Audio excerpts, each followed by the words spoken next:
안녕하세요. 네. 자, 오늘 이제 기초이론 종강입니다. 예. 기초이론은 종강하는데 기초가 좀 닦였는지 모르겠네요. 자, 오늘 이제 계약 강론인데요.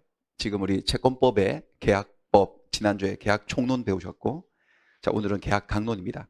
강론은 원래는 15가지 계약을 배워야 되는 건데, 우리 중개사 시험에는 3가지 계약만 나오죠. 매매 계약, 교환 계약, 임대차 계약. 그래서 이 3가지 계약에서 5문제 정도 출제가 되거든요. 음, 대략적으로 한번 살펴보겠습니다. 매매 계약부터 시작을 해볼게요. 자, 매매 계약은 그림이 페이지로는 이렇게 나와 있는데 전체적인 구조는 이렇게 생겼어요. 매매 계약 전체 모습.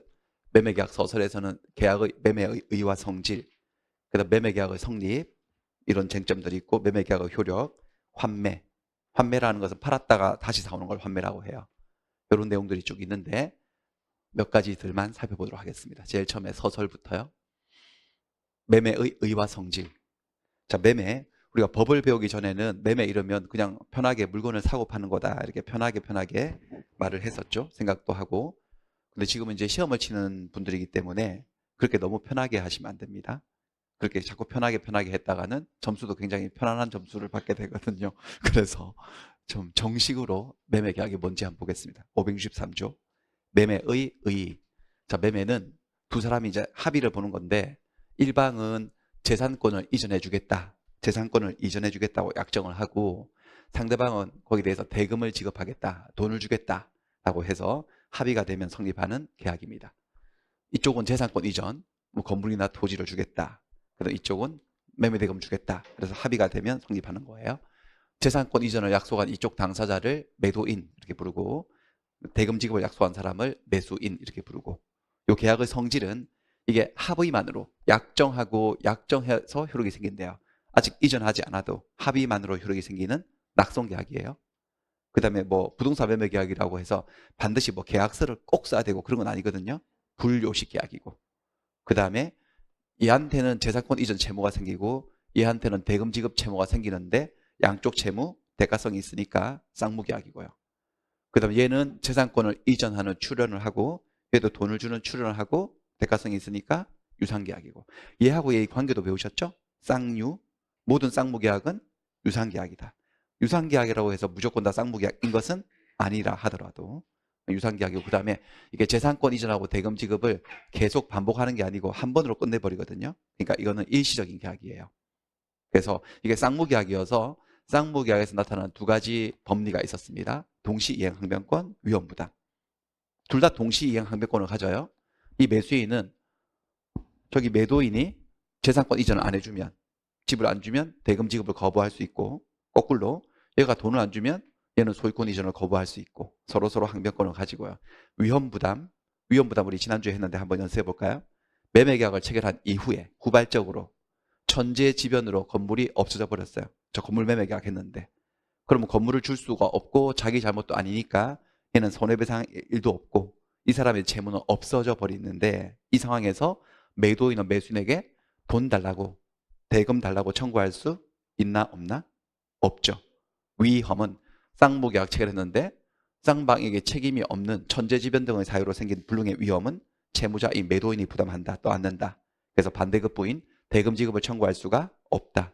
혹시 계약금 중도금 받아둔 게 있으면 부당이득으로 반환을 해야 한다. 그런 얘기들이었어요. 위험부담 얘기. 그런 것들이 나오고. 그다음 이건 유상계약이기 때문에 담보책임 문제가 생깁니다. 담보책임. 혹시 매도인이 넘겨준 집에 이렇게 하자가 있어요. 깨져 있어요. 그러면 돈값을 못하는 거니까 매도인이 잘못이 있건 없건 책임져야 됩니다. 그게 매도인의 담보책임이에요. 유상계약에 생기는 담보책임이고 그다음에 이게 일시적 계약이기 때문에 재산권 이전, 대금 지급을 안 하고 일방이 채무 불이행을 하게 되면 상대방은 계약을 해제를 하는 거죠. 해제. 자꾸 이게 땡기네요. 너무 자꾸 잠깐만. 해제. 해제 말고 해지를 한다고 하면 X죠. 해제해서 계약을 소급적으로 소멸시키는 해제를 하게 된다. 뭐 이렇게 기본이고. 그다음에 계약의 목적과 관계돼서요. 자, 재산권 이전이라고 돼 있어요. 이 매매 계약의 목적은 내용은 재산권 이전과 대금 지급이에요. 주의하실 게 소유권 이전 이렇게 돼 있지 않죠. 재산권 이전이라고 돼 있어요. 소유권 이전 이렇게 안 돼 있고요. 여러분들 재산권하고 소유권 중에 어느 게 더 큰 말일까요? 재산권이 훨씬 더 큰 말이에요. 소유권은 많고 많은 재산권 중에 한 예일 뿐이거든요. 그러니까 우리가 보통 매매를 한다 그러면 집을 판다. 우리 집을 판다라고 할 때 사실 정확하게는 그게 뭐냐면은 이 건물의 소유권을 이전한다는 소리죠. 토지를 팔면요. 토지에 소유권을 이전하고 돈을 받는 거예요. 근데 소유권만 매매의 대상이 되는 게 아니고 재산권이라고 돼 있어요. 재산권의 양대 축은 물권과 채권이죠. 물권이 8가지고 그 8가지 물권 중에 하나가 소유권일 뿐이에요. 그럼 소유권 아닌 다른 물권도 매매의 대상으로 삼을 수가 있어요. 예를 들어서 이 토지의 값이 지상권자예요. 지상권자. 자기 거 아니야, 저 토지가. 근데 지상권을 이전하고 돈을 받기로 한다? 이것도 매매라고 할 수 있다라는 거지. 지상권도 매매의 대상이 될 수 있다. 우리 기출 지문이에요. 그러면 이 건물의 전세권자야? 전세권도 물권으로 재산권이기 때문에 돈 받고 전세권 넘기는 것도 매매라고 부를 수가 있을까요? 없을까요? 있죠. 그 다음 채권도 매매할 수 있어요. 갑이 병한테 돈을 빌려줘서 돈 받을 채권이 있어. 근데 돈 받을 날짜는 아직 안 됐어요. 내년에 받아야 돼. 내년 6월 달에. 근데 오늘 돈 필요하면 채권 자체를 이전하고 돈을 받을 수도 있어요. 매매로. 채권을 팔아버릴 수도 있으니까 꼭 이제 매매의 대상이 되는 것을 소유권으로 한정하지 마시고 넓게 재산권이라고 이해하셔야 되겠습니다. 소유권 이외의 권리도 얼마든지 매매의 대상이 될 수 있다는 거지. 그 다음에 더 중요한 게 있어요. 이 재산권, 갑이 이전하기로 약속한 이 재산권이 자기 권리가 아니어도 돼요. 이 매매 계약을 체결할 당시, 합의할 당시에 이 물건이 남의 물건이야. 또는 남의 권리예요. 얼마든지 매매의 대상이 될 수 있어요. 남의 물건 가지고 매매해도 매매 계약은 효력이 생깁니다. 왜 그러냐면 이 매매라는 법률 행위가 채권 행위여서 그런 거야. 물권 행위가 아니고 채권 행위, 의무 부담 행위여서 그런 거야. 자, 요 개념을 좀 배우셔야 되겠습니다. 채권 행위, 의무 부담 행위. 요건 어디 나오느냐? 그림미법 14페이지예요. 14페이지는 법률 행위의 종류를 쭉 서술한 파트인데 여기 지금 2번이에요. 로마자 2번. 로마자 1번은 먼저 한번 확인해 보세요. 로마자 1번은 법률 행위를 어떻게 나누어 놨죠? 단독행위, 계약, 합동행위. 이건 배우셨잖아. 법률행위 안에는 의사표시가 들어있는데 의사표시가 하나만 들어있으면 단독행위. 대립되는 의사표시가 합치되어 있으면 계약. 여러 개 들어있으면 합동행위. 그거 기본이거든요. 그리고 요 로마자 2번은 그때는 넘겼는데 지금 할 거예요. 이게 엄청 별표 쳐져 있죠. 중요하죠.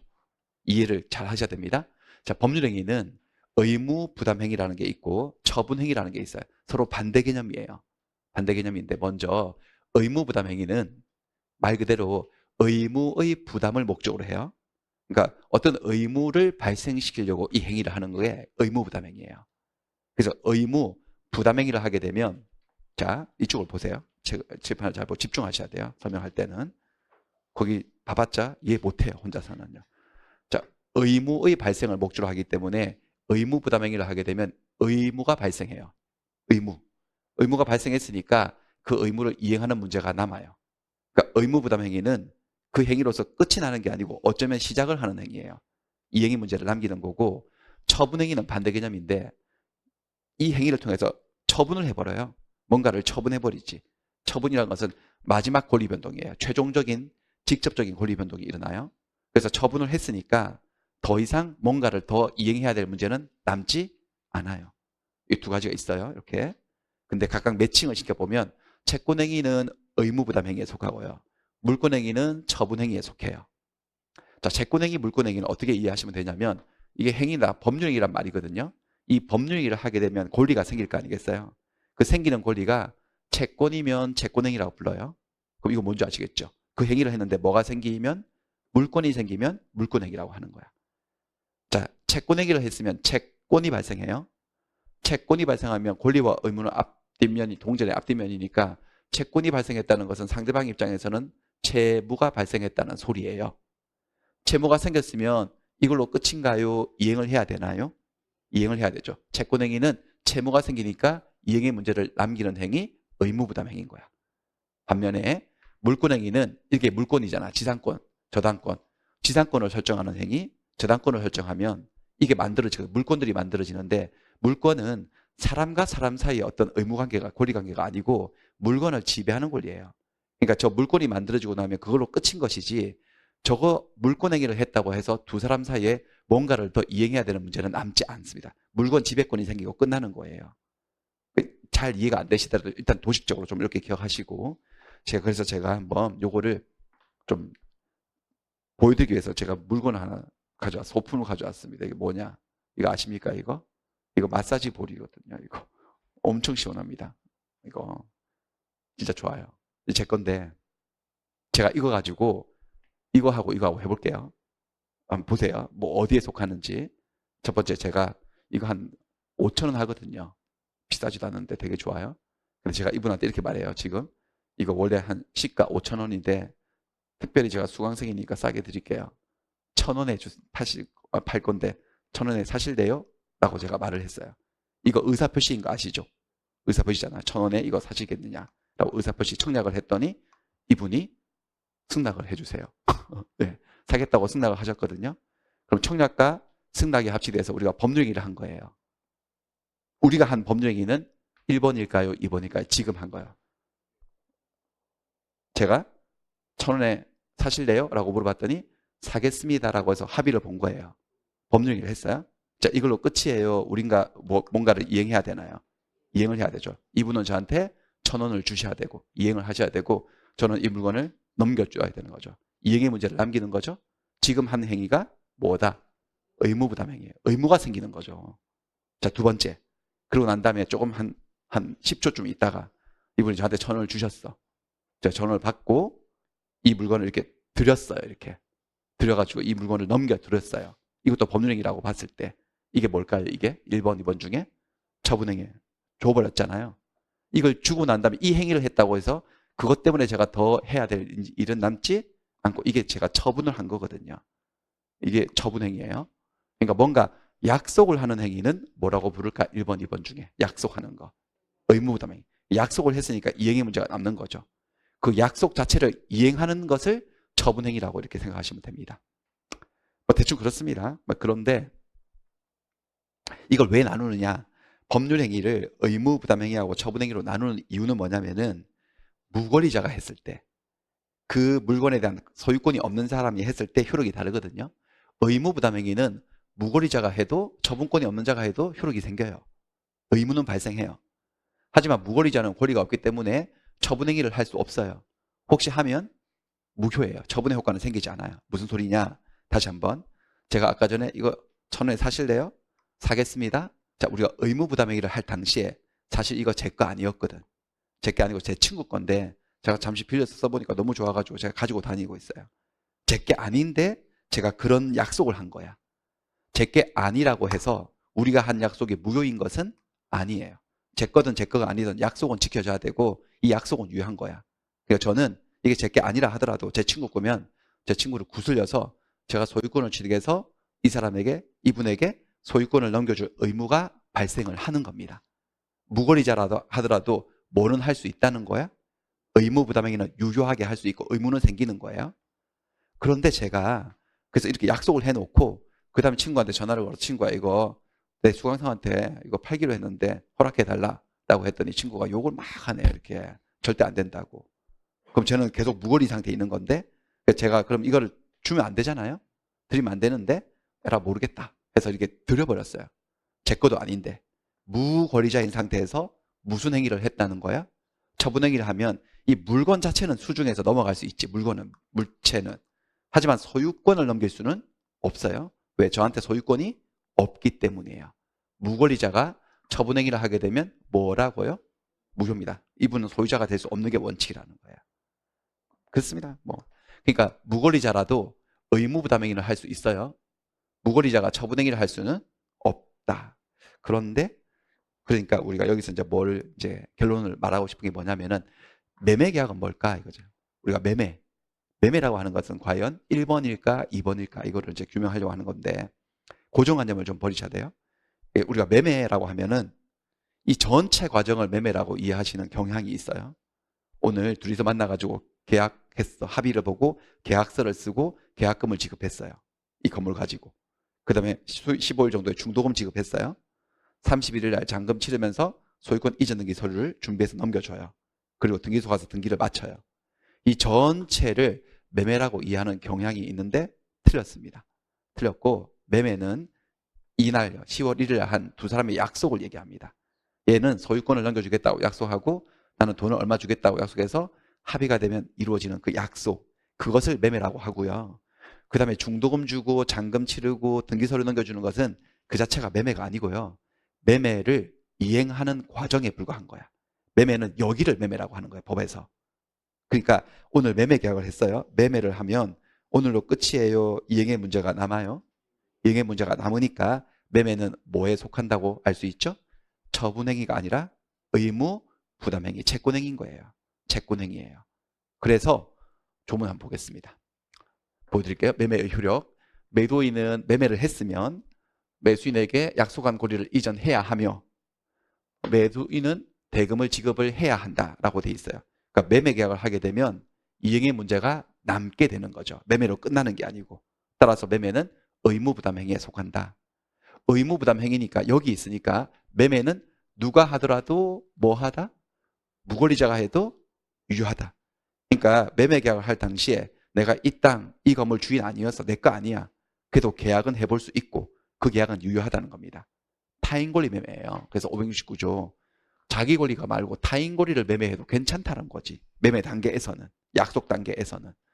매매의 목적이 된 권리가 타인에게 속해 있어요. 자신에게 속해 있지 않은 타인의 권리를 넘겨주겠다고 약속을 한 거야. 그러면 어떻게 되느냐? 매도인은 그럼 네가 그 권리를 취득을 먼저 해서 매수인에게 이전을 해줘야 된대. 그러니까 남의 권리든 자기 권리든 권리 이전 의무는 생긴다라는 거예요. 의무가 발생을 하기 때문에 매매계약은 뭐 하다라는 거예요? 유효하다. 이 매매계약이 유효하다는 말은 바로 소유권이 넘어간다는 소리가 아니고 넘겨줄 의무가 발생을 한다는 소리예요. 그래서 여기 있네. 10월 1일 매매계약을 할 당시에 계약 당시에 매도인 갑이 이 건물 소유자 아니었어. 사실은 이 건물 주인은 병 소유 건물인데 갑이 매매를 한 거예요. 계약서를 쓴 거예요. 무효다, 유효다. 유효하다.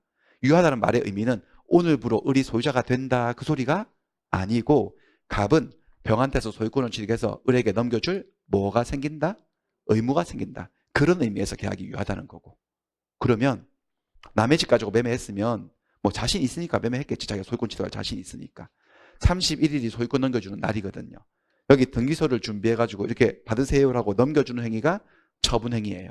이 행위를 통해서 소유권이 넘어가는 거야. 제가 아까 전에 이 마사지 볼을 이분에게 탁 드리는 거게 처분행위듯이 부동산 같으면 이 등기소를 준비해서 넘겨주는 게 그런 행동이라고요. 그러면 남의 건물을 매매했으면은 적어도 10월 31일까지는 매도인이 소유권을 취득을 해야 되는 거네. 그래야지 이 행위를 할 수 있을 거 아니겠어요. 그쵸? 근데 31일까지도 갑이 소유권을 취득하지 못했어. 아직도 무권리자야. 그러면 처분행위를 할 수가 없다라는 거죠. 등기소류가 없지 않습니까? 혹시 등기소류를 훔쳐서 위조해서 처분행위를 했어요? 그러면 권리자의 처분이다, 무권리자의 처분이다. 무권리자의 처분. 처분행위는 효력이 생길 수가 없어요. 그래서 얘는 몰랐어. 얘가 등기소를 훔쳐왔는지 위조했는지 몰라가지고 등기를 넘겨받았다 하더라도 처분행위가 무효이기 때문에 등기도 효력이 생기지 않아서 소유권 취득을 못해요. 그러니까 등기 서류를 교부한 갑이 처분행위를 한 갑이 그때까지도 건물의 소유자가 아니고 무권리자라면 소유권 이전 처분은 효력이 없다. 넘어가지 않는다. 그래서 이전되지 않는다. 뭐 이렇습니다. 요걸 좀 연습해 볼게요. 두 군데 정도에서. 이게 뭐냐면 이매매를 한번 이매매. 갑과 을이 한 매매 알고 을과 병이 한 매매. 이 매매를 뭐라고 불렀는데? 미등기 전매. 미등기 전매. 자, 을은 갑한테서 갑 소유 건물을 샀거든요. 샀는데 아직 등기를 안 했다네. 자, 우리 186조 배웠는데 법률행위를 통해서 소유권을 취득하려면 등기를 해야 된다. 근데 매매는 했는데 아직 등기 안 했으니까 을은 소유권을 취득하지 못했어. 아직은 얘 거예요. 근데 자기 거도 아닌데 매매를 한 거죠. 산 거를 다시 파는 것을 전매라고 하고 등기 안 하고 전매했다고 해서 뭐라고 불렀죠? 미등기 전매. 미등기 전매요. 미등기 전매를 이쪽에 을하고 병사 이 매매를 한번 보자는 거죠. 이렇게 칸을 쳐가지고. 지금 이 매매는 계약의 내용이 뭐냐면은 이 건물의 소유권을 내가 당신에게 이전해 주겠다고 여자가 약속한 거예요. 그리고 선글라스는 대금을 지급했다고 약속해서 합의가 된 거예요. 근데 매매 계약을 할 당시에 이 소유권이 매도인에게 있습니까? 타인에게 있습니까? 타인에게 있는 거예요. 타인 권리 매매예요. 그러니까 미등기 전매는 자기 집을 매매한 게 아니고 남의 집을 매매한 거야, 법적으로. 그럼에도 불구하고 이 매매 계약은 효력이 있을까? 없을까? 있겠죠. 계약은 뭐하다? 유하다. 이유가 뭘까요? 매매 계약은 지금 하고 있어요?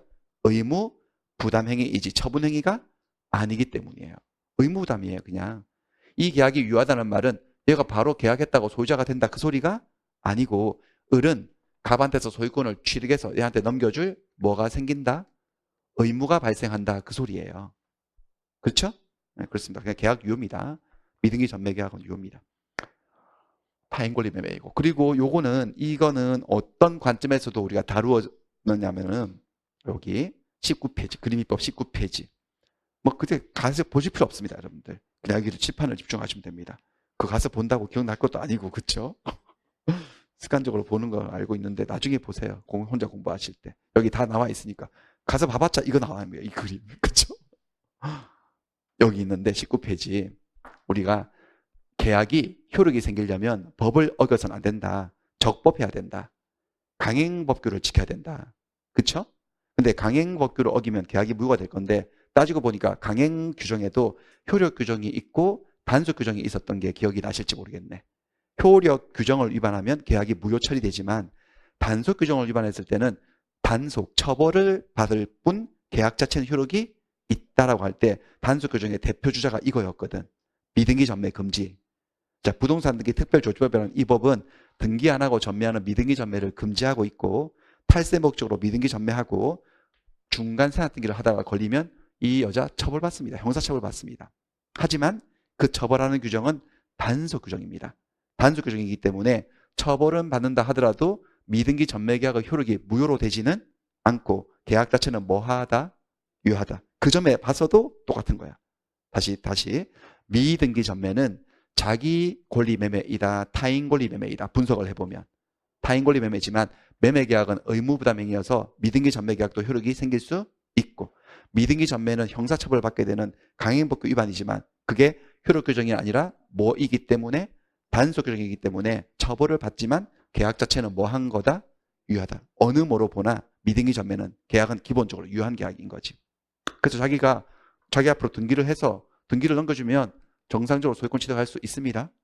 혹시 중간 사납 등기를 해버리면 처벌을 받지만은 그래도 등기는 효력이 생긴다고 나중에 배우실 겁니다. 하나 더 볼게요.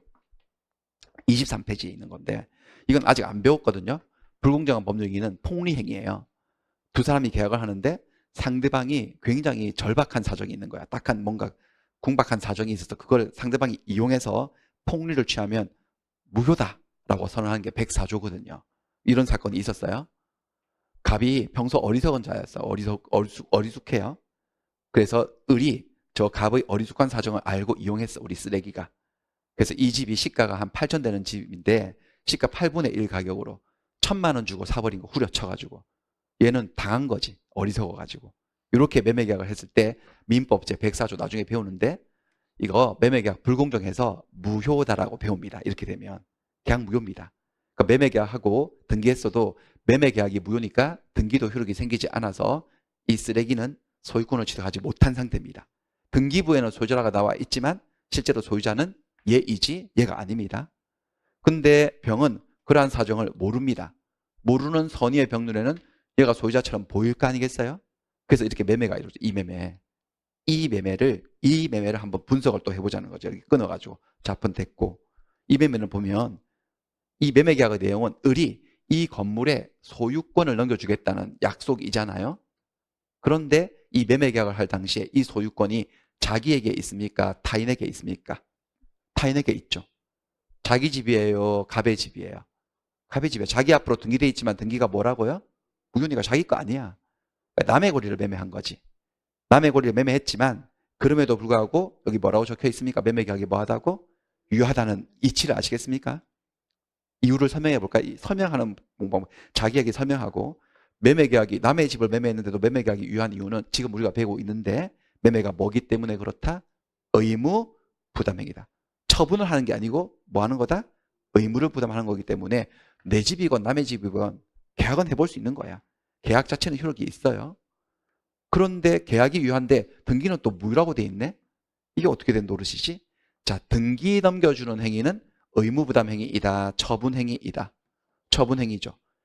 그 권리자의 처분이 아니라 무권리자의 처분이기 때문에 처분은 효과가 생길 수가 없다. 그래서 등기가 무효가 된다는 거예요. 이해되시나? 예. 그래서 저는 어떤 질문을 받아본 적이 있냐면요. 선생님, 그림위법 책에서 오타 발견했다고 그래요. 오타. 그러니까 딱 봤을 때 이게 이상한 거예요.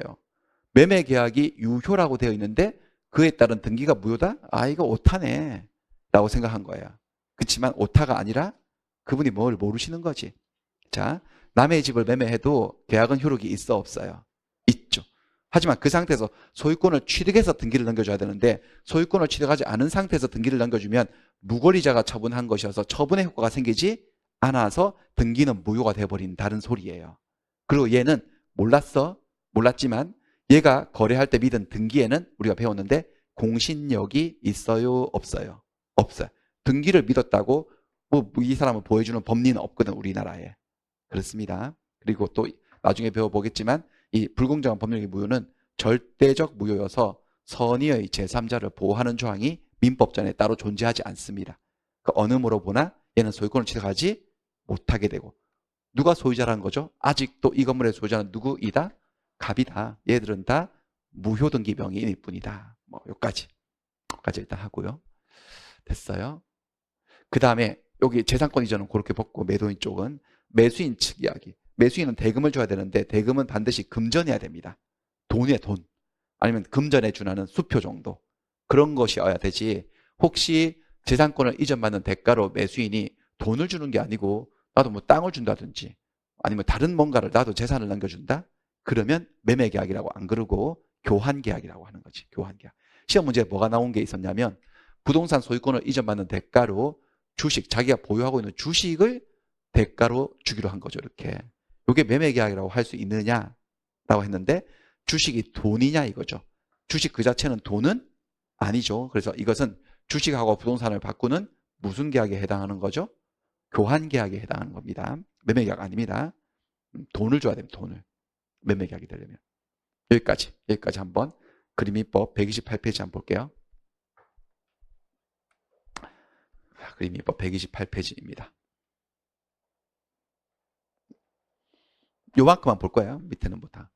매매계약의 의와 성질. 매매계약은 한쪽은 재산권을 이전하겠다고 약속하고 다른 한쪽은 대금을 지급하겠다고 약속해서 두 사람의 합의가 이루어지면 성립하게 되는 합의만으로 성립하니까 낙성계약. 특별히 계약서 작성은 필요 없으니까 불료식. 양쪽 다 채무가 생기니까 쌍무. 모든 쌍무계약은 유상. 낙성, 불료식, 쌍무, 유상. 입에 착 감기게 입에 붙여주면 됩니다. 낙성, 불료식, 쌍무, 유상. 우리 시험범위에 와 있는 세 가지 계약, 매매, 교환, 임대차가 전부 다 이렇게 생겼어요. 낙성, 불료식, 쌍무, 유상 계약이에요. 매매의 목적은 재산권 이전입니다. 재산권. 이때 재산권 권리는 타인의 권리여도 됩니다. 타인의 물건, 타인의 권리에 대한 매매 계약도 유효다. 그 이유가 짧게 설명되어 있네. 매매 계약은 무엇이기 때문에 그렇다? 채권행위다. 의무부담행위이지 처분행위가 아니기 때문에 그렇습니다. 처분행위가 아니어서. 그 다음에 대금은 반드시 금전에 한한다. 반대급부 반대로 지급되는 것이 금전이 아니라면 그것은 매매가 아니라 교환계약에 해당한다. 예컨대 주식을 준다. 부동산을 넘겨받고 주식을 주기로 한다. 교환계약에 해당하지 매매계약이라고 할 수는 없다. 이 정도가 기본이고요. 자, 그 다음에는 다시 돌아가서 매매의 의와 성질을 보셨습니다. 그 다음 매매계약을 성립 파트예요. 매매계약을 성립해서는 매매계약은 합의로 성립한다. 그 다음 매매 예약일이라는 것도 있어요. 매매를 바로 안 하고 예약을 해뒀다가 매매로 넘어오는 경우가 있거든요. 그 다음에 계약금.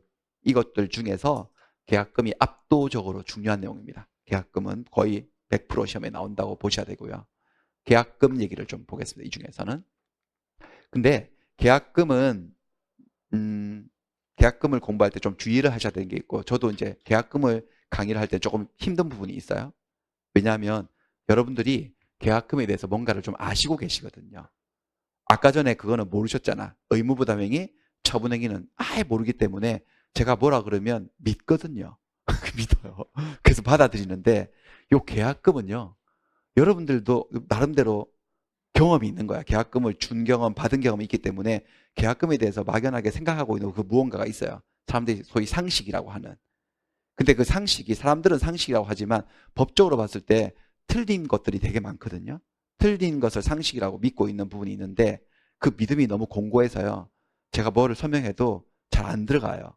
잘 안 들어가서 좀 힘든 부분이 있습니다. 그러니까 그 고정관념을 다 내려놓으시고 들으셔야 돼요.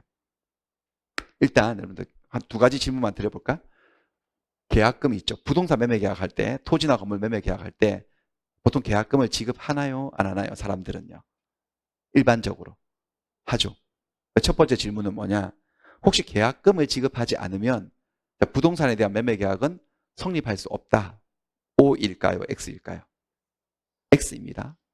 자, 매매 계약은 낙성 계약이에요. 합의로 성립하지 계약금을 줘야지 성립하는 건 아닙니다. 계약금을 지급하지 않아도 얼마든지 매매 계약은 체결되고 성립할 수 있거든요. 그런데도 사람들은 계약금을 보통 걸거든. 부동산 매매 계약할 때 왜 걸까? 두 번째 질문인데요. 계약금을 지급한 경우하고 계약금 없이 계약을 한 경우하고 두 가지 경우를 비교를 해볼 때 어느 쪽이 이 매도인과 매수인을 연결시키는 매매 계약의 구속력, 힘이 더 강할까요? 계약금을 지급한 쪽과 지급하지 않은 쪽. 지급한 쪽이 좀 더 끈끈하게 연결되어 있다고 생각되시잖아요? 그게 이제 아니거든요, 그게. 그래서요. 그러니까 그게 아니에요. 여러분, 계약금을 지급하면 이 끈이 약해져요. 우리가 매매의 끈을 단단하게 구속력을 강하게 만들고 싶으면 계약금을 걸지 않고 계약을 해야 돼요. 계약금을 걸면 끈이 약해져요. 이상하죠? 반대로 알고 계시잖아요, 여러분들. 그러니까 공부가 제대로 될 리가 없어요. 잘 들어보세요. 저 계약금 얘기를 해보겠습니다. 계약을 단단하게 하고 싶으시면 계약금 없이 하세요. 그러면 훨씬 더 단단해지거든. 자, 매매 계약을 해요. 부동산 매매 계약 하면서 보통 계약금은 매수인이 매도인에게 지급하죠. 매매 대금이 예컨대 1억이다. 그럼 보통 10% 정도 주지. 1,000만 원 정도 해서 계약금입니다. 받으세요. 해서 이렇게 주는 돈을 계약금이라 그러지 않습니까? 10%라는 법은 또 없습니다. 뭐 적당히 주면 됩니다. 퍼센테이지는 제한 없고요. 근데 계약금을 왜 줄까? 계약금 안 걸어도 계약은 합의만으로 계약은 체결되고 그러는데 계약금을 주는 의미는 한 세 가지 정도 됩니다. 계약금의 성질, 기능은 세 가지인데요. 증약금, 해약금, 위약금이에요. 저 계약금의 성질 내지 기능이에요. 증약, 계약금은요. 계약이 체결되었다는 것을 증명하기 위해서 주는 돈이에요. 증약금이에요. 두 번째, 계약금 왜 주냐? 계약을 해제하려고 주는 돈이에요. 계약을 해제하려고 주는 돈이에요. 계약금은 계약금이거든. 세 번째, 위약, 계약 위반. 계약 위반하게 되면 손해배상을 해야 되는데 계약 위반 시 손해배상금으로 삼으려고 주는 돈이에요. 이런 세 가지 의미가 있어요. 첫 번째, 증약금부터 볼게요. 증약이 뭐냐? 계약을 증명한다는 소리지. 자, 계약금을 주고받는 것은 첫 번째 계약금이 증약금이에요. 계약 체결의 증거로서 주는 돈이에요. 그러니까 당신과 나 사이에 계약이 체결되었다는 것을 증명하기 위해서 지불하는 돈이에요. 보세요. 계약금이 지급되었어? 그리고 계약금 받았다는 영수증을 또 받아둔 거지. 영수증을 받아뒀다면 혹시 나중에 혹시라도 갑이 나는 당신하고 매매 계약한 적 없는데요 라고 이 사실을 부인하고 나서면요. 그러면 을은 나 당신한테 계약금 주지 않았느냐? 당신 계약금 받았다고 나한테 영수증 써주지 않았느냐? 그 뭐냐 이거? 당신이 나랑 계약을 했으니까 계약금 받은 거 아니냐? 라고 해서 계약금이 지급되었다는 사실이 입증이 되면 두 사람 사이에 뭔가 계약이 체결되었다는 것을 증명할 수 있는 거죠. 그런 성질로서 주는 거예요. 증약금이에요. 그리고 계약금은 무조건 증약금 성질을 무조건 가져요. 그래서 증약금은 계약금의 최소한의 성질이다 이렇게 표현해요. 언제나 증약금 성질을 가집니다. 증약금이 아닌 계약금은 없어요. 100% 증약금이에요. 두 번째, 계약금은 해약금입니다. 계약금을 왜 주냐면요. 얘를 붙잡아 두려고 주는 돈이 아니에요. 붙잡아 두려고 주는 돈이 아니고 이 계약에서 굴레에서 벗어나고 싶어서 주는 돈이에요. 계약 해제를 위해서 주는 돈이에요. 해약금입니다. 해약금. 계약 해제의 수단입니다. 계약금을 주면 매매 계약을 해제시킬 수 있거든. 자유롭게. 565조의 제목이 해약금이에요. 해약이 뭔지 아시겠죠? 해약이 뭐죠? 계약을 해제한다. 해제하는 데 들어가는 돈이 계약금이거든. 뭐라고 돼 있냐면 매매의 당사자 일방이 계약할 당시에 금전, 그 밖의 물건을 계약금, 보증금 등의 명목으로 상대방이 교부한 때에는 보통 이제 매수인이 매도인에게 교부하죠. 자, 매수인이 매도인에게 계약금을 주면 어떻게 되냐면, 자, 중간 생각하고 매매 계약을 해지할 수 있답니다. 핵심만 읽어보면 계약금이 지급되면 매매 계약을 해지할 수 있다. 자, 우리 지난주에 해제 배웠거든. 지난주 제일 마지막 시간에 계약을 해제. 계약을 해제하는 게 해제의 사유에 따라서 해제권이 두 종류가 있었어요. 약정 해제권, 법정 해제권. 우리가 계약을 해제할 사유를 미리 만들어두면 뭐라고 부르던가요? 약정 해제권. 만들어두지 않았는데 법에서 그런 일이 있으면 계약 해제할 수 있다고 인정한 해제권. 법정 해제권. 법정 해제권이 더 중요하고 많다 그랬잖아요. 법정 해제권의 법정 사유는 거의 다 채무 불이행이었어요. 우리 지난주에 배웠던 해제는 왜 계약을 해제하는 거냐면 이행지체나 이행불능 때문에. 매매 계약을 했는데 얘가 돈을 안 주는 거야. 이행지체. 매매 계약을 했는데 얘가 실수로 자기 집을 불내버린 거야. 이행불능. 그럼 열받은 상대방이 계약을 해제시켜버리는 거지. 이행지체나 이행불능이 있으면. 기억 좀 나시나요? 이행지체일 때는 곧바로 해제 못하고 뭐를 좀 해야 되죠? 최고. 그리고 상당한 기간이 기다려봤는데 그때도 이행하지 않으면 해제할 수 있고, 이행불능일 때는 최고 절차 없이 곧바로 계약을 해제할 수 있다. 그러니까 분명히 지난주에 배운 해제는 해제를 하는데 분명한 사유가 있었습니다. 해제 이유가 있었기 때문에 해제하는 거예요. 근데 이 조문을 읽어보면 뭐 그런 말이 없어요. 누군가가 이행을 지체를 했다, 이행 불능을 했다, 그들이 약정한 사유가 생겼다, 전혀 없어요. 그냥 아무 이유도 없이 계약을 해제할 수 있는 거야. 자유롭게. 계약금을 줬을 때는요. 이유도 없이 계약을 해제할 수 있어요. 사실 이유가 있긴 하지. 그 이유가 뭐냐면요. 변심이에요. 그냥 단순 변심. 마음이 바뀐 거죠. 어제 밤에 계약할 때는 집이 좋아 보였는데 날 밟고 난 다음에 보니까 거지 같네. 그래가지고 마음이 바뀐 거야. 괜히 샀다 싶은 거야. 계약 괜히 했네. 근데 다행히 계약금을 걸어놨어. 그러면 이 계약에서 도마뱀 꼬리 자르고 도망가듯이 도망가 버릴 수 있어요. 계약을 해제시킬 수 있거든. 계약금을 걸면요. 계약금을 안 걸었을 때는 계약 해제 못합니다. 못합니다. 계약이 무슨 장난입니까?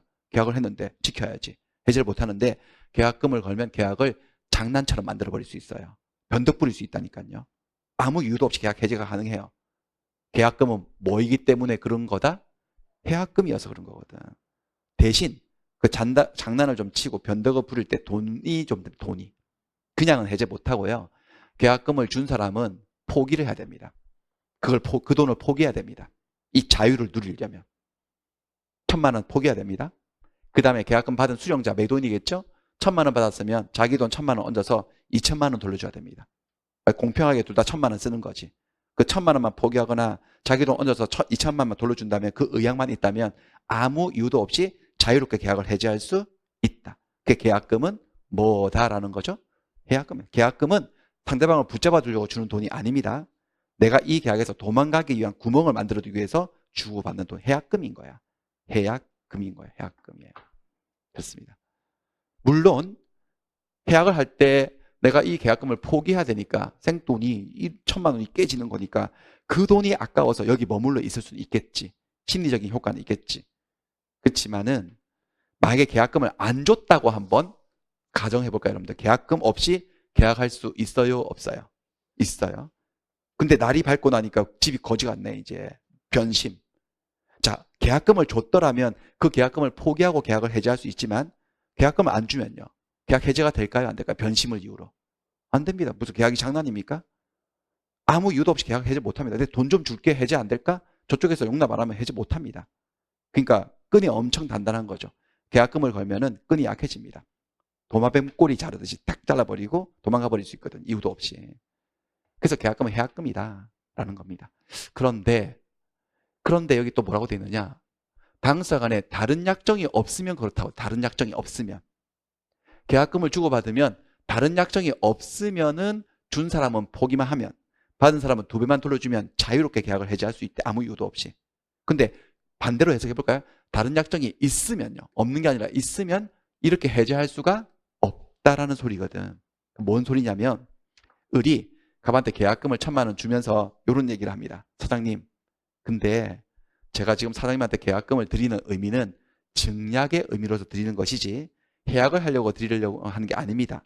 그 사장님도 아시잖아. 계약금이 해약금인 거. 그러니까 제가 아무 이유도 없이 계약금 포기하고 해지한다. 그 소리 저 안 할 테니까 사장님도 별 이유도 없이 계약금 2배 돌려주고 해약한다.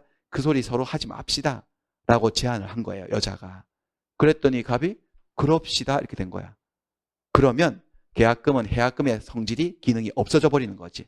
다른 약정을 해버리면요. 무슨 말인지 아시겠어요? 그렇습니다. 하지만 근데 현실에서는 계약금을 주고받으면서 저렇게 다른 약정을 하는 사람들은 없습니다.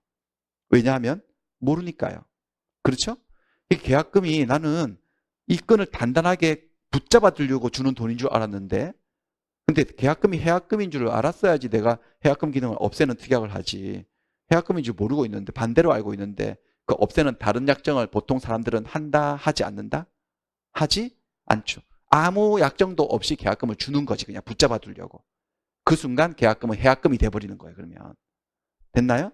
거의 대부분 계약금은 해약금의 성질이 있을까요? 없을까요? 현실에서는요.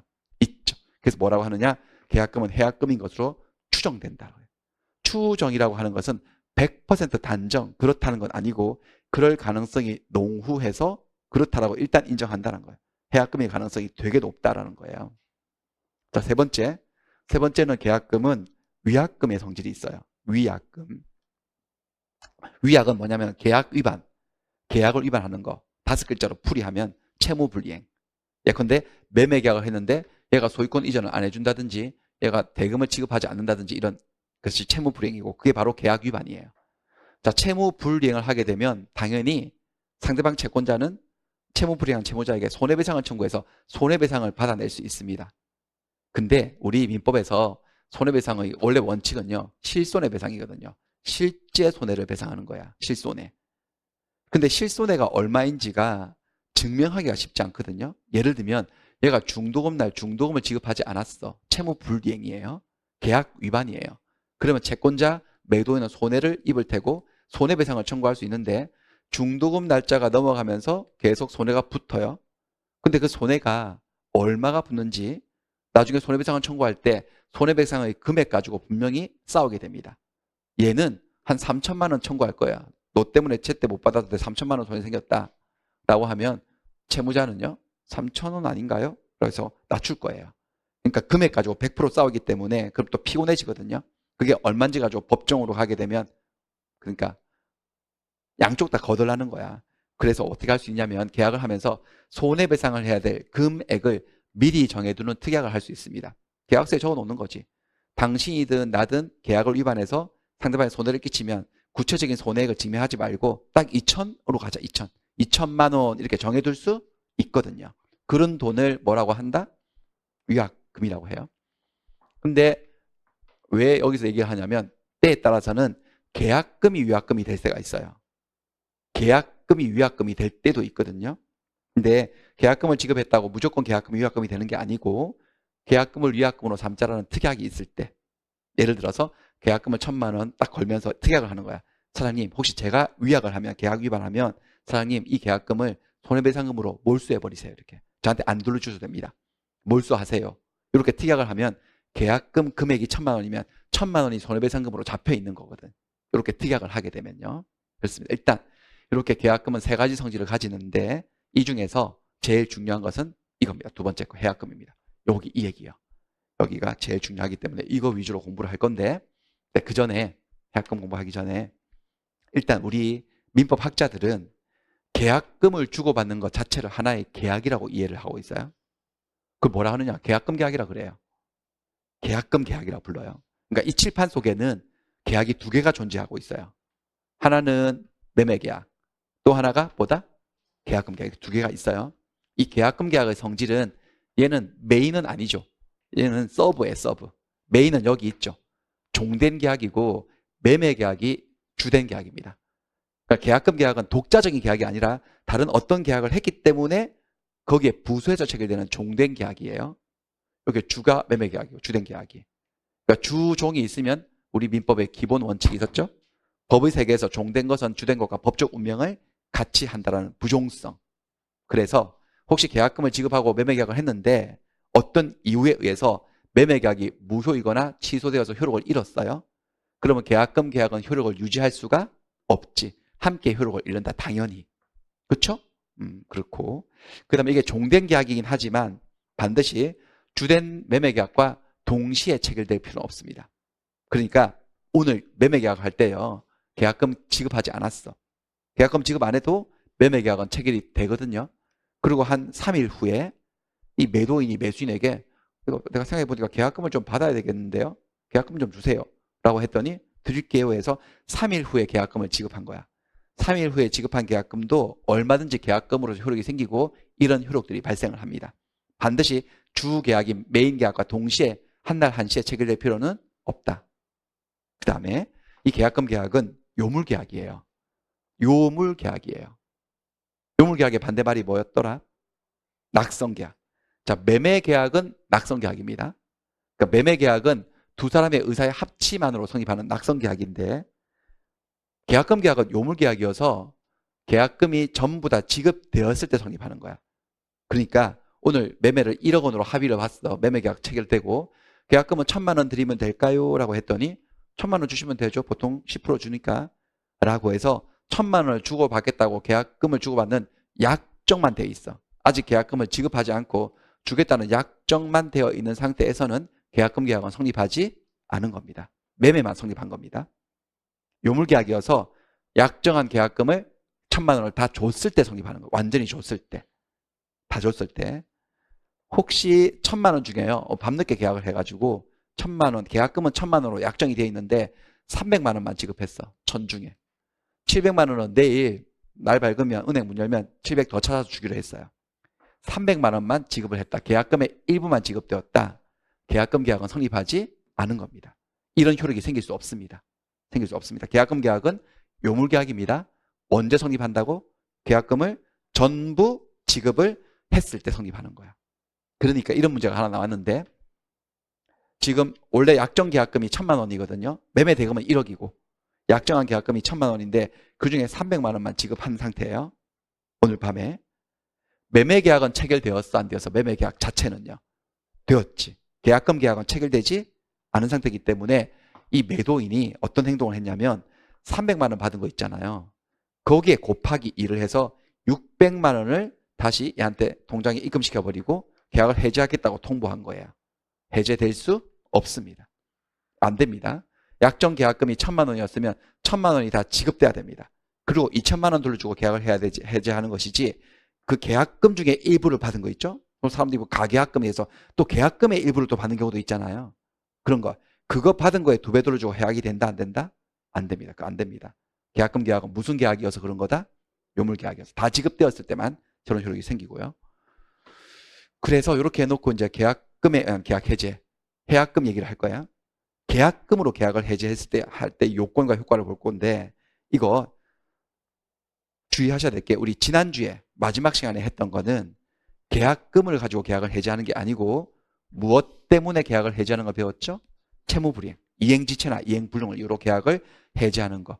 이것도 계약을 해제고 이것도 계약을 해제이기 때문에 막 썩는 분들이 있는데 썩으면 완전히 코미디 돼버립니다. 진짜. 섞으면 안 됩니다. 자, 지난주에 했던 거 잠깐 떠올려보면 채무불이행에는 2가지 유형이 있었어요. 이행지체와 이행불능.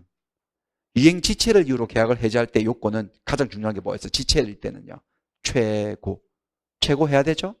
그리고 상당 기간이 지났는데도 이행 안 해. 그러면 계약을 해제할 수 있어요. 이행불능을 이유로 계약을 해제할 때는 최고를 요하지 않는다. 하지만 지체이든 불능이든 채무불이행이라고 할 때는 반드시 채무자에게 이것이 있어야 되죠. 이것, 4글자. 귀책, 사유. 귀책, 사유가 뭔데? 고의나 과실. 채무자의 고의나 과실 없이 지연되고 불능된 것은 채무불이행이 아닙니다. 그럴 때 해제권이 생긴다, 안 생긴다? 안 생긴다. 그런 거 좀 기억하셔야 되고, 그 다음에 채무불이행을 이유로 계약을 해제했을 때 효과는 3가지였는데요. 3가지. 소, 원, 손. 소가 뭐죠? 소? 계약을 소급적, 소멸. 계약은 사라진 거야, 소급적으로. 그 다음 원은 뭐죠? 원은? 원상회복이죠. 받은 거 싹 다 돌려줘야 돼. 돌려줄 것이 금전일 때는 뭐까지 붙여서 돌려주더라? 이자. 받은 날로부터 이자 붙이고. 물건 돌려주는 사람은 물건에 생기는 수익인 과실을 붙여서 돌려주고. 원상회복. 그 다음에 손은 뭐죠? 손? 손해배상. 채무 불이행을 이유로 계약을 해제하면 원상회복은 내가 준 거 돌려받는 거고 내가 준 거 돌려받아서 분이 안 풀려 나는 손해를 입었기 때문에 손해배상은 별도로 청구할 수 있다. 그래서 제가 색깔도 달리 매겨놨었거든. 그때 기억나실지 모르겠네. 계약 해지 효과로서는 소원이고 손해배상은 채무불이행의 효과라고. 자, 그런데 이건 지난주 이야기고 이행지체, 이행불능 이야기고 오늘은 이행지체도 아니고 이행불능도 아니야. 무엇으로 계약을 해지하는 거죠? 계약금으로 그냥 아무 이유도 없이 해지하는 거거든. 변심을 이유로. 그러니까 요건과 효과가 달라요. 지난주하고 다르다고 이게. 그걸 염두에 두시고 섞으면 안 된다고요. 먼저 요건부터 가보겠습니다. 요건 한 4가지 정도 볼 건데 사유. 계약금으로 계약을 해지하는데 무슨 사유가 필요한가? 아무 사유도 필요 없다. 그냥 마음이 바뀌면 자유롭게 계약을 해지할 수 있다. 이행지체, 이행불능 따위 필요 없다. 그 다음에 두 번째, 대신 돈 든다. 돈. 계약금을 준 사람은 계약금을 뭐 해야 된다? 포기해야 된다. 이 자유를 누리려면, 계약을 굴레에서 해방되려면. 계약금을 받은 사람은 2배, 1,000만 원 받았으면 2,000만 원을 돌려줘야지 계약을 해지할 수 있다. 근데 이 사건에 뭐가 있었냐면은 이 갑이 1,000만 원 받은 거에 곱하기 1을 해서 2,000만 원을 돌려주고 계약을 해지하려고 했더니 갑이 을이 깜짝 놀라면서 도망갔어요. 안 받고요. 이렇게 옛날에. 지금은 안 받을 수 없지. 그냥 뱅킹 해버리면 되는데 신문지 둘둘 말아가지고 주던 그 시절이에요. 2,000만 원을 드릴 테니까 계약을 해지하겠다고 하니까 얘가 도망을 갔어. 해제되는 게 싫었나 봐요. 수령 거절했어. 매수인이. 수령 거절했을 때 그 매도인은 계약을 해제하기 위해서 그 2,000만 원을 공탁까지 해야 되느냐? 공탁은 필요 없습니다. 자, 보세요. 다시. 교부자가 누구죠? 교부자. 계약금 교부자는 매수인, 매도인.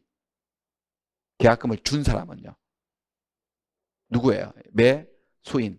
수령자 받은 사람은요. 매도인이잖아요. 매수인은 이미 계약금을 준 상태이기 때문에 말만 가지고 해제가 되거든요. 그 당신 가지세요. 계약금. 그리고 계약 해제합니다. 라는 의사표시만으로 포기한다는 의사표시와 해제 의사표시만으로 해제가 되는데 계약금을 받은 매도인 입장에서는 받은 입장이기 때문에 이거 배액을 현실로 상환을 해야 됩니다. 혹시 매도인이 매수인에게 전화를 걸어서 저 계약금에 의해서 계약 해제하랍니다. 받은 1,000만 원, 2,000만 원 돌려주고 계약 해제할 건데 지금 제가 딱 돈이 없거든요. 다음 주에 2,000만 원 드릴게. 다음 주에 2,000만 원 드릴 거니까 제가 계약 해제부터 먼저 할게요. 이런 식의 해제는 허용되지 않습니다.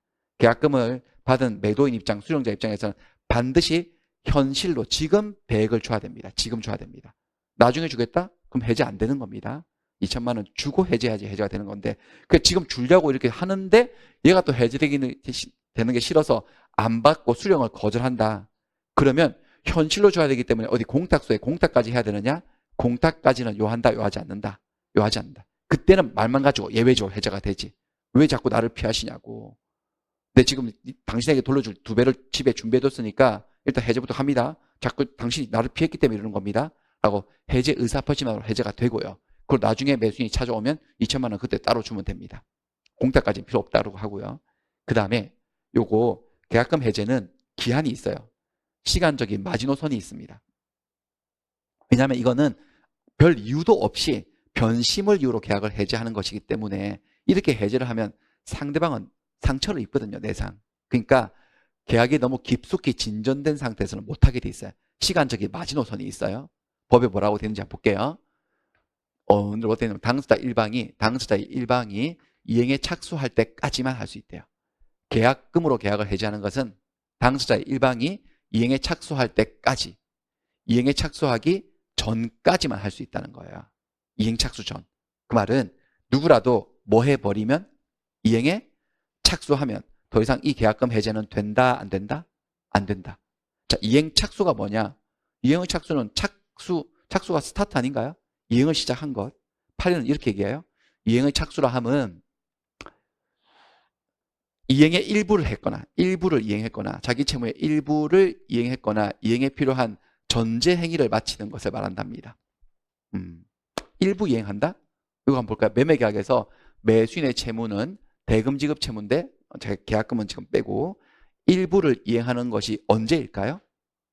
중도금 주는 거죠. 중도금이 대금의 일부잖아요.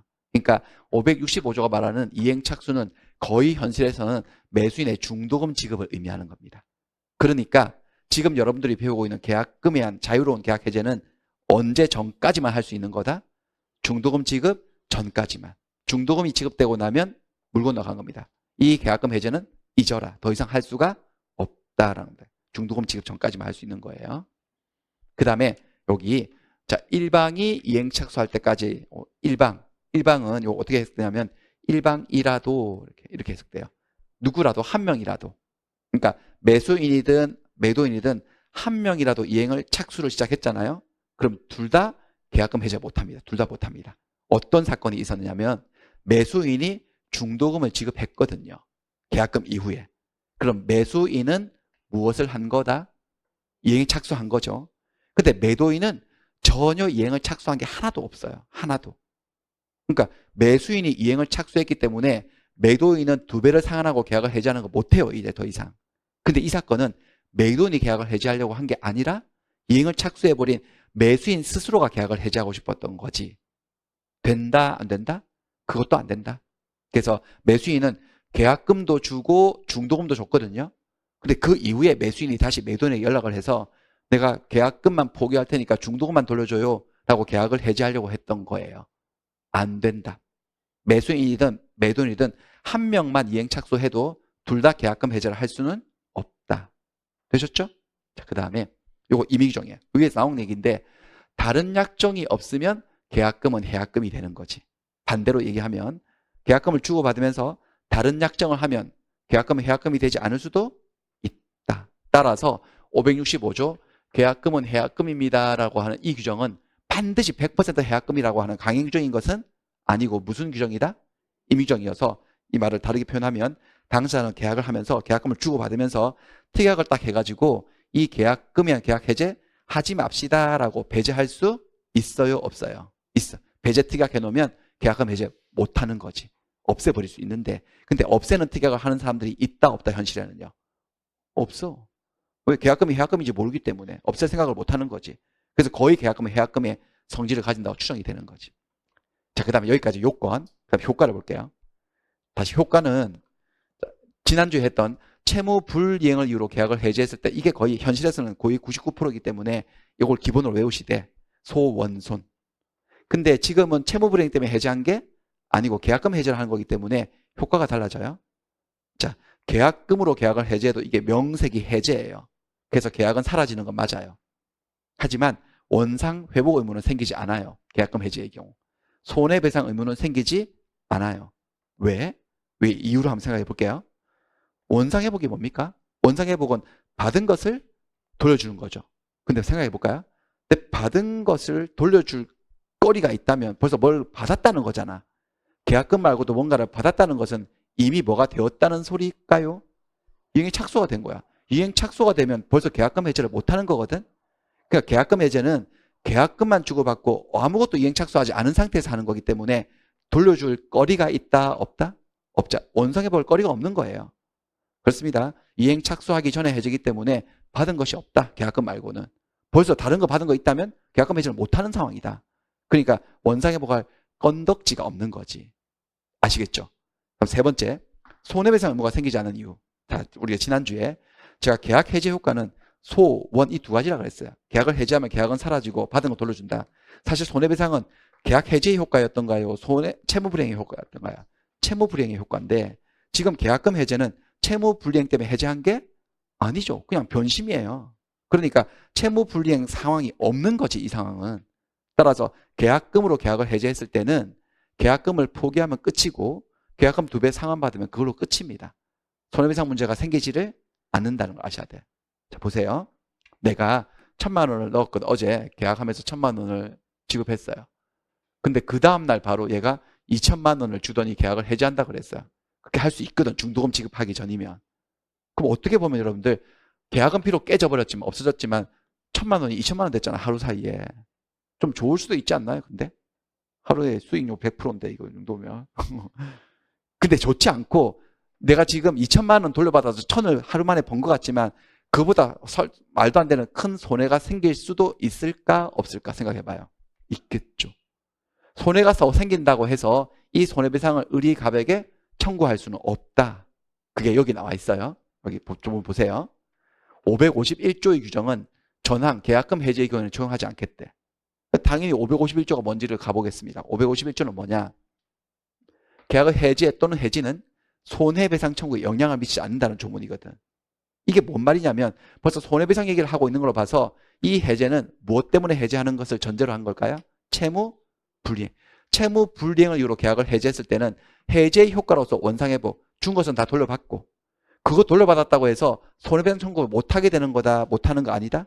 못하는 거 아니니까 채무 불이행을 이유로 계약을 해제했을 때는 원상회복도 하고 모두 청구하고 따로 손해배상도 별도로 둘 다 청구할 수 있어 없어요? 있지. 근데 이 551조가 계약금 해제의 경우에는 적용되지 않는다는 말은 계약금으로 계약을 해제했을 때는 뭐 할 수 없다라는 거죠. 손해배상 얘기는 꺼내지 마라. 물론 손해가 생길 수는 있어 없어 현실에서. 있어도 배상 청구 못합니다. 못한다고 선언하고 있습니다. 계약금 포기 또는 두 배 상한으로 모든 거 끝이 나버리는 거예요. 아시겠어요? 그러니까 채무 불이행을 이유로 계약을 해제하는 거 하고 계약금으로 계약을 해제하는 거는 같은 거다 다른 거다? 다른 거 완전 다른 거. 섞지 마세요. 나중에 여러분들 섞어요 분명히. 섞어가지고 아주 이상한 상황이 이상한 나라 앨리스 같은 그런 일이 생기는데 여기까지 책 좀 보겠습니다. 책 보고 1교시는 마칠게요. 129페이지. 자, 129페이지인데요. 자, 계약금. 계약금 의의는 넘어가고 계약금 계약. 계약금을 주고받는 게 하나의 계약이에요. 종된 계약이에요. 주된 매매 계약에 부수해서 체결되는 종된 계약이에요. 그렇다고 해서 주된 매매 계약과 반드시 동시에 체결될 필요는 없고 매매 계약 체결한 이후 체결과 성립은 같은 말입니다. 계약을 체결한 이후에 며칠 있다가 교부된 계약금도 얼마든지 계약금으로 효력이 있다. 그 다음에 이게 부종성에 따라서 주된 매매 계약이 무효가 되거나 취소가 되어서 효력을 잃게 되면 계약금 계약도 함께 효력을 잃을 수밖에 없다. 주계약이 날아갔는데 계약금만 살아서 뭐하게 해요? 같이 효력이 없어지죠. 요물계약이에요. 계약금 계약은 금전 기타 유가물의 교부를 요건으로 하는 거야. 실제로 주기로 한 그 돈을 다 줘야지 성립하는 요물계약이에요. 요물계약. 그래서 계약금을 지급하기로 약정만 한 단계 또는 계약금의 일부만 지급한 단계 이 단계에서는 계약금 계약은 성립하지 않아서 계약금으로서의 효력이 생기지 않아서 이 상태에서 임의로 지 마음대로 그 일부 받았는데 1000 중에 한 300 받은 건데 그 2배를 계산해서 600만 원을 돌려주고 주계약의 매매 계약을 해제할 수는 없다. 그건 안 된다. 다 받았을 때 계약금의 어떤 기능이 발생을 한다. 자, 계약금의 종류, 기능은 3가지다. 증약금, 계약 체결되었다는 것을 증명하기 위해서 주는 돈이다. 100% 모든 계약금 언제나 증약금 성질을 가진다. 두 번째 해약금, 계약 해제권을 유보하려고 유보한다는 것은 만들어둔다는 소리죠. 계약금을 주고받으면 해제권이 만들어지는 거야. 해제권 유보예요. 근데 반대특약도 할 수 있으니까 근데 반대특약 하는 사람 잘 없어서 계약금은 다른 약정이 없다면 해약금인 것으로 뭐가 된다? 추정되는 거야. 그럴 가능성이 높다. 그 다음에 계약금은 어떨 때는 계약 위반 시에 손해배상 금액을 계약금 금액만큼 예정한 위약금 기능을 구실을 할 때도 있다. 무조건 그런 건 아니고 계약금을 위약금으로 삼자라고 하는 특약이 있을 때만 그렇다. 위약금 얘기는 다음 라운드에 하겠습니다. 이거는 지금 너무 섞어버리면 복잡하기 때문에. 자, 그래서 지금 해약금 얘기하는 거야. 계약금으로 계약을 해제하는 것. 계약금으로 계약을 해제할 수 있는 구간은 이 빚금증 구간입니다. 중도금 지급되고 나면 계약금 해제는 못합니다. 요 구간 사이에서 계약금 포기 또는 배액 상환하고 계약 해제하는 겁니다. 해제를 하려면은 준 사람은 계약금 포기, 받은 사람은 계약금 배액을 상환해야 됩니다. 그런데 매도인은 받은 입장이기 때문에 해제하려고 할 때, 계약금으로 계약을 해제하려고 할 때 해제한다는 의사표시 외에 계약금의 2배를 이행 제공을 해야 됩니다. 현실로 줘야 됩니다. 근데 주려고 했는데 혹시 매수인이 이를 안 받고 튀었어요? 그렇다고 해서 계약금 배액을 공탁소에 공탁까지 해야 되는 것은 아니다. 그 다음에 일방의 이행 착수하기 전까지만 할 수 있는 거예요. 이행 착수하기 전까지만. 이행 착수란 이행행위의 일부를 행하는 것, 중도금 주는 거지 이런 거. 아니면 이행에 필요한 전제 행위를 하는 것, 이런 것들이 이행 착수이고 이행의 준비만 한 것은 이행 착수가 아니에요. 준비만으로 이행 착수라고 인정하지 않습니다. 이행 준비의 예로서는 융자 신청한 거지. 15일이 중도금 날이거든. 오늘이 13일이에요. 그래서 은행에 융자를 신청해서 중도금 줄 돈이 내 통장에 꽂힌 거야. 은행으로부터 내 통장에. 그것은 이행의 착수이다. 이행의 준비다.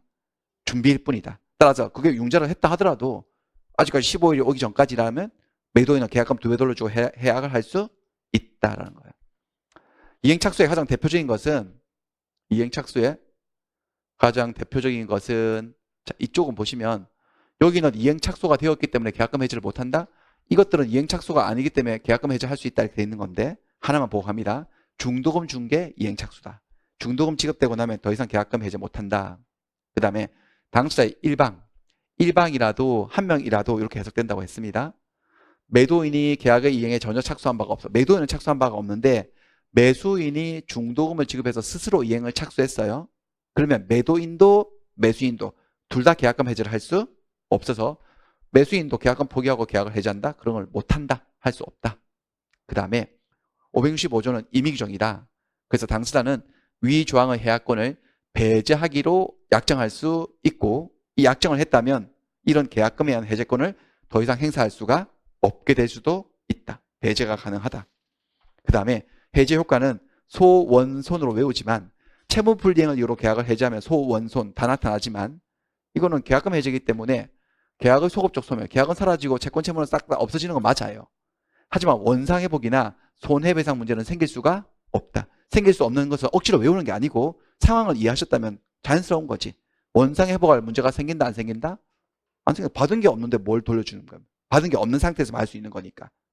그 다음에 채무불이행을 이유로 해제한 게 아니기 때문에 손해배상 문제가 생길 수가 없다. 손해가 생긴다 하더라도 손해배상을 따로 청구할 수 없다. 계약금으로 계약을 해제했을 때. 요 정도까지 하겠습니다.